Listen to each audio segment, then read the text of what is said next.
السلام علیکم ورحمۃ اللہ وبرکاتہ۔ اللہ تعالیٰ آپ سب کو صحت اور ایمان کی اچھی حالتوں میں رکھے۔ کل ہم نے پڑھا تھا سورۃ البقرہ کا آیت نمبر 109، اور وہ بھی یہودیوں کا جو ہے تذکرہ گزرا کہ ان کے بارے میں کہ جو اہل کتاب کے اکثر لوگ جو ہے وہ حق بات کو بیان کرتے ہیں، حق پر ان پر واضح ہو جاتی ہے، لیکن وہ جو حق ہے اس پر عمل نہیں کرتے۔ تو آگے ہم پڑھیں گے۔ ایک تو یہ چیز بھی ہے کہ ان کے لیے تھا کہ وہ حق پر جب ان پر ظاہر ہو کہ وہ بات حق ہے۔ ہمیں یہ پتہ ہے کہ نماز پڑھنا حق ہے، ایک مسلمان کے لیے جو ہے حج کرنا اس پر فرض ہے اور نماز پڑھنا فرض ہے۔ مطلب اسلام کے جو 5 ارکان ہیں یہ انسان پر بہت ہی جو ہے لازم اور ملزوم ہے، تو یہ بہت ضروری ہے۔ سب سے پہلے تو کلمہ طیبہ جو ہے وہ ہمارے پر کہ وہ جب وہ پڑھے گا تو وہ اسلام میں داخل ہوگا، اور پھر وہ اس پر عمل کرے گا، اس پر پورا اترے گا۔ جب ایک انسان لا الہ الا اللہ کی گواہی دے دے تو اس کے بعد جو ہے وہ اللہ تعالیٰ کی جتنے بھی وہ احکام ہے اور جو اللہ تعالیٰ کی طرف سے نازل کرنا حقوق ہے، احکام جو اللہ نے نازل کیے جیسے نماز، روزہ، زکوٰۃ، حج، تو یہ انسان پر لازم ہے، تو وہ اسے جو ہے اسے چاہیے کہ وہ اسے پورا کرے۔ تو فرض چیز ایسی ہے کہ جس کے بارے میں اللہ تعالیٰ ضرور پوچھے گا، جیسے فرض نماز ہے، زکوٰۃ فرض ہے۔ جب انسان پر جو ہے ان کا مال نصاب تک پہنچ جائے تو اس پر زکوٰۃ فرض ہو جاتی ہے، اور وہ اسے ضرور اس کو ادا کرنا اس پر لازم ہے۔ اسی طرح حج کرنا، اگر کوئی استطاعت رکھتا ہے، اس کے پاس مال ہے، وہ حج کر سکتا ہے، اور اس کے باوجود بھی وہ حج نہیں کر رہا تو اس کے عوض اس کو جو ہے اس کی پکڑ ہو سکتی ہے اللہ کے بارگاہ میں، کیونکہ یہ چیزیں جو ہے یہ فرض ہے۔ تو پھر اللہ تعالیٰ نے شرط حج میں یہ بھی رکھی کہ کوئی استطاعت نہیں رکھ سکتا تو وہ جو ہے جب تک اس کی استطاعت ہو تو وہ تب تک حج کر لے۔ اسی طرح جو ہے باقی اور بھی اس طرح کے حقوق ہیں، لیکن یہ جو اسلام کے جو 5 ارکان ہیں یہ بہت ضروری ہے۔ آگے ہم پڑھیں گے وَأَقِیمُوا الصَّلَاةَ وَآتُوا الزَّکَاةَ وَمَا تُقَدِّمُوا لِأَنفُسِکُم مِّن خَیْرٍ تَجِدُوهُ عِندَ اللَّهِ إِنَّ اللَّهَ بِمَا تَعْمَلُونَ بَصِیرٌ۔ تم نمازیں قائم رکھو، زکوٰۃ دیتے رہا کرو، اور جو کچھ بھلائی تم اپنے لیے آگے بھیجو گے سب کچھ اللہ کے پاس پالو گے۔ بے شک اللہ تعالیٰ تمہارے اعمال، تمہارے جو بھی اعمال ہے اس کو خوب دیکھ رہا ہے۔ تو یہاں پر اللہ نے نماز کا جو تذکرہ تھا وہ بھی فرما دیا۔ زکوٰۃ کے بارے میں آپ کو بتاؤں، ایک حدیث ہے کہ ایک انسان کے پاس مال ہے اور وہ مثال کے طور پر ایک شخص کے پاس 1 لاکھ روپے پڑا ہوا ہے بینک میں یا کہیں بھی، اور اس نے اس کو استعمال نہیں کیا اور جو ہے وہ پڑا رہا، تو وہ جو ہے اس پر جب وہ نصاب کو 1 سال پہنچ جائے تو 1 سال جو جن دنوں میں رکھا تھا پھر وہ دن اس پیسوں پر آ جائے تو وہ پھر اس میں سے زکوٰۃ نکالے گا۔ مطلب جیسے 1 لاکھ پر جو ہے 2500 روپے ہے تو وہ اسے ادا کرے گا، وہ اسے جو ہے دے گا، ورنہ تو اس کے لیے جو ہے اس کی بڑی وعید ہے کہ ایک سام کی شکل میں جو ہے وہ مال جو اس کا ہوگا، جو اس نے اس پر جو ہے، کیونکہ زکوٰۃ ایک ایسی چیز، زکوٰۃ کے لفظی جو معنی ہے پاک کرنا، تو ہم اپنے مال کو پاک کرتے ہیں جب ہمارے پاس مال ہوتا ہے، اور پھر جب ہم دیکھتے ہیں کہ ہمارا مال نصاب کو پہنچ گیا پھر ہمیں اس پر زکوٰۃ ہم پر لازم ہے کہ ہم دیں گے اس کی زکوٰۃ۔ اگر نہیں دیں گے تو وہ مال ایک اژدہا کی صورت میں جو ہے وہ جب وہ انسان مر جاتا ہے اور اس نے مال پر زکوٰۃ نہیں دی ہوگی تو ایک اژدہا کی صورت میں وہ مال اس کے جو ہے آئے گا اور اس کے گلے سے لپٹے گا، اور اس کے نعوذ باللہ، اللہ تعالیٰ ہم سب کو اس چیز سے محفوظ فرمائے، تو جو ہے وہ اس کے منہ پر ڈسے گا اور کہے گا کہ میں تمہارا وہ مال ہوں جو تم مجھے جمع کر کے رکھتے تھے اور اللہ کے لیے جو ہے زکوٰۃ نہیں نکالتے تھے۔ تو یہ چیز ہے کہ زکوٰۃ ایک انسان کا مال جو ہے وہ نصاب تک پہنچ جائے تو وہ اسے جو ہے 1 سال گزرا، یعنی ہم نے ان دنوں میں پیسے رکھ کے پھر وہ 1 سال گزرنے کے بعد یہی دن آ گئے ان پیسوں پر اور ہم نے اسے استعمال نہیں کیا تو ہم اس پر زکوٰۃ دیں گے۔ تو یہ بہت ضروری چیز ہے۔ اس کے بعد جو ہے ہم جو بھی ایسے عمل کریں گے، کوئی بھی نیکی ہو، ہم نوافل پڑھ رہے ہیں، اسی طرح ہم نے کسی کے ساتھ نیکی کی، یا کسی یتیم پر ہم خرچ کر رہے ہیں، یا کسی غریب پر ہم خرچ کر رہے ہیں، تو وہ پھر وہ اس سے نیک اعمال کرتا ہے، یا پھر کوئی یتیم بچے کو ہم کسی ایک یتیم بچے کی کفالت اپنے ذمے لے لیں کہ چلو ہم اس پر خرچ کریں گے، اور پھر اس کے بعد جو ہے ہم اس کی وہ اچھی اس پر تعلیم حاصل کرے، دین کی تعلیم حاصل کرے، تو وہ کیا ہوتا ہے کہ اس کو اس کا اجر ملتا رہتا ہے۔ تو یہ بہت ضروری چیزیں ہیں، اور نیک اعمال جو ہے انسان کے لیے جو بھی اس نے عمل کیے، جو بھی اچھا برا عمل کیا، تو وہ اپنے نفسوں سے پہلے، مطلب اپنے مرنے سے پہلے ان اعمال کو اللہ کے پاس ذخیرہ کر دو۔ یعنی ہم نیکیاں کر رہے ہیں تو وہ اللہ کے پاس ذخیرہ ہوتی ہیں، تو ضروری نہیں ہے کہ انسان پوری رات عبادت کرتا رہے۔ اللہ تعالیٰ نے یہ نہیں فرمایا کہ آپ بہت عمل کرو، بہت زیادہ جو ہے عبادت کرو۔ اللہ تعالیٰ نے سورۃ الملک میں فرمایا نا، وہ احسن عمل، اچھے اعمال کرو۔ یہ نہیں فرمایا کہ زیادہ عمل کرو، اچھے اعمال کرو۔ جو آپ اچھے عمل کرو گے تو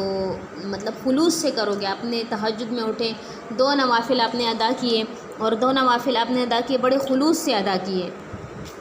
اور جب خلوص سے ادا کیے اور اس میں خشوع خضوع بھی اختیار کیا تو وہ قبول ہوتی۔ ضروری نہیں کہ ہم تہجدوں میں اٹھے یا پھر پوری رات ہم عبادتیں کرتے رہیں اور اس میں خلوص نہیں ہے تو وہ عمل قابل قبول اللہ کے بارگاہ میں بالکل بھی نہیں ہے۔ تو ہمیں ایسے اعمال کرنے چاہیے جو اللہ کے نزدیک قابل قبول بھی ہو، ایسے اعمال ہو جو اللہ اور اس کے رسول کے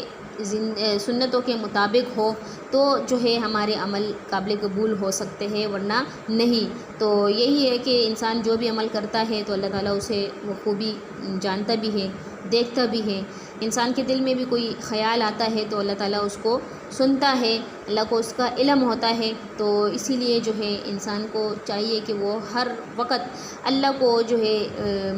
مد نظر رکھتے ہوئے، کوئی بھی عمل وہ کر رہا ہے تو اللہ کو مد نظر رکھتے ہوئے وہ عمل کرے۔ اس کے بعد وَقَالُوا لَن يَدْخُلَ الْجَنَّةَ إِلَّا مَنْ كَانَ هُودًا أَوْ نَصَارَىٰ تِلْكَ أَمَانِيُّهُمْ قُلْ هَاتُوا بُرْهَانَكُمْ إِن كُنتُمْ صَادِقِينَ۔ یہ کہتے ہیں کہ جنت میں یہود نصارہ کے سوا اور کوئی نہ جائے گا، یہ صرف ان کی آرزویں ہیں۔ ان سے کہو کہ اگر تم سچے ہو تو کوئی دلیل پیش کرو۔ یہاں پر بھی پھر ان یہود اور نصارہ کا تذکرہ آیا، اور انہوں نے پھر کہا کہ جو ہے ہم دعویٰ کرتے ہیں کہ ہم جنتی ہیں اور ہم ہی جنت میں جائیں گے، اس کے علاوہ کوئی جنت میں نہیں جائے گا۔ تو ان کو اللہ تعالیٰ نے پھر یہاں پر فرمایا کہ اگر تم یہ سوچتے ہو اور یہ دعویٰ کرتے ہو کہ تم لوگ ہی جنت میں جاؤ گے تو کوئی دلیل لاؤ۔ اگر تم اپنی اس بات میں سچے ہو تو دلیل پیش کرو۔ تو اس چیز کے بارے میں ان کے پاس کوئی دلیل موجود نہیں، کیونکہ وہ کیسے اس چیز کا دعویٰ کر سکتے ہیں کہ ہم جنتی ہیں۔ جنتی تو کوئی انسان دنیا میں کسی کو یہ نہیں کہہ سکتا کہ یہ بندہ جنتی ہے یا یہ جہنمی ہے، بالکل غلط بات ہے۔ بعض اوقات ایسا ہوتا ہے کہ ایک انسان نے ساری زندگی اپنے برے اعمال میں گزاری ہو، لیکن جب وہ مرنے کے قریب ہوتا ہے یا مرنے میں کچھ دن رہ جاتے ہیں تو اللہ تعالیٰ اسے نیکی کی ہدایت دے دیتا ہے، اور اسی طرح جو ہے وہ اللہ تعالیٰ اس کو بخش دیتا ہے، اس کے کوئی عمل پسند آ جاتا ہے جب اللہ تعالیٰ اس کو معاف کر دیتا ہے۔ تو یہ وہ چیز ہے، اور یہ بھی جو ہے نا اللہ جب چاہے، جسے چاہے، جس کے لیے چاہے یہ چیز جو ہے جس کو پسند کرے اپنے بندوں میں سے، تو اس چیز کا اہتمام اللہ تعالیٰ اس بندے کے لیے کرتا ہے۔ تو یہ بات نہیں کہ ہم دنیا میں کسی کو دیکھ کے بولے یہ ولی اللہ ہے، یہ جنتی ہے، اسے ہم کہیں گے تو یہ ہمارے لیے دعائیں کریں گے۔ دعائیں ہاں سب کو کہنا چاہیے، پتہ نہیں کس کی دعا قبول ہوتی ہے، کس کی دعا جو ہے زیادہ جو ہے وہ اللہ کے بارگاہ میں جاتی ہے۔ دعاؤں کے الگ الگ طریقہ کار ہوتے ہیں لوگوں کے مانگنے کے، تو جو ہے کس کا طریقہ اللہ کو پسند آ جائے، اس کی دعائیں قبول ہو جائے۔ تو یہاں پر جو ہے آگے بَلَىٰ مَنْ أَسْلَمَ وَجْهَهُ لِلَّهِ وَهُوَ مُحْسِنٌ فَلَهُ أَجْرُهُ عِندَ رَبِّهِ وَلَا خَوْفٌ عَلَيْهِمْ وَلَا هُمْ يَحْزَنُونَ۔ سنو، جو بھی اپنے آپ کو خلوص کے ساتھ اللہ کے سامنے جھکا دے، بے شک اسے اس کا رب پورا بدلہ دے گا، اس پر نہ تو کوئی خوف ہوگا نہ کوئی غم۔ تو یہاں پر یہ بھی ایک بہت بڑی خوبصورت، اللہ تعالیٰ کی ہر آیت خوبصورت ہے، لیکن کچھ آیت ایسی ہوتی ہے جو بالکل اللہ تعالیٰ مومن کے جو دل ہوتے ہیں اس سے خوش ہو جاتے ہیں۔ تو یہاں پر کیا ہے کہ ایک بندہ نیک ہے اور اس نے اللہ کی رضا کے لیے جو بھی عمل کیا، اللہ کی رضا کے لیے کیا، اللہ کی خوشنودی حاصل کرنے کے لیے کیا۔ بعض لوگ ایسے ہوتے ہیں کہ وہ کوئی عمل کر رہے ہوتے ہیں تو وہ یہ چاہتے ہیں کہ مطلب کوئی میری تعریف کرے، کوئی بندہ ہے، کوئی عالم ہے یا کوئی حافظ قرآن ہے یا کوئی ویسے خرچ کرنے والا بندہ ہے اور وہ اس لیے عمل کرتا ہے کہ لوگ میری واہ واہ کریں، میری تعریف کریں، اس لیے وہ عمل کرتا ہے، تو اللہ کی نظر میں وہ عمل صرف اس کی دنیا میں ہی رہ جاتا ہے۔ تو سب سے بڑی بات عمل کیا ہے اللہ کے لیے، وہ آخرت مطلب اللہ کی رضا کے لیے جو بھی ہم عمل کریں وہ ہمیں اللہ کی رضا کے لیے کرنا چاہیے، نہ کہ جو ہے دوسروں کو دکھانے کے لیے، ریاکاری کے لیے۔ تو جو ریاکاری کے اعمال ہوتے ہیں وہ دنیا میں ہی رہ جاتے ہیں، اور جو انسان عمل کرتا ہے صرف اس لیے کہ دنیا والے اس کی جو ہے چرچا کرے، دنیا والے اس کا